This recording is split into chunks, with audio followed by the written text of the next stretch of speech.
நேரடியாக பகவான் கிருஷ்ணருக்கு தொண்டு செய்யணும், வைஷ்ணவர்களுக்கு தொண்டு செய்யணும், ஆச்சாரியர்களை பின்பற்ற வேண்டும். பிரம்ம பரம்பரை, மத்வாச்சாரிய பரம்பரை, லட்சுமி பரம்பரை, விஷ்ணு சுவாமி பரம்பரை, அதாவது பிரம்ம சம்பிரதாய, ருத்ர சம்பிரதாய, குமார சம்பிரதாய, ஸ்ரீ சம்பிரதாய போன்ற 4 சம்பிரதாயத்தை நான் கடைபிடித்து அவர்கள் ஆச்சாரியர்களின் வழிமுறைகளை பின்பற்றி நான் பகவான் கிருஷ்ணருக்கு தொண்டாற்ற வேண்டும். தான் தோன்றித்தனமாக மனம் போன போக்கில் நாம் செய்தவர்களால் அது பக்தி என்று கருதப்படாது. சமுதாயத்திற்கு மிகப்பெரிய ஒரு தொந்தரவான விஷயங்கள் தான். பகவான் கிருஷ்ணர் அவரோட வைபவத்தை விளக்கி இருக்கிறார், ஒரு சிறிதளவு விளக்கி இருக்கிறார். ஏன்னா அவரோட வைபவத்துக்கு எல்லையே கிடையாது. அவருடைய வைபவம் அது அவரோட வைபவம் அளவில்லாதது.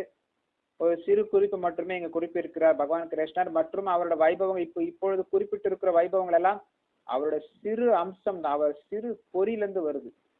அவரோட இது சக்தியிலிருந்து ஒரு சிறு அம்சத்தை தான் பகவான் கிருஷ்ணர் விளக்கி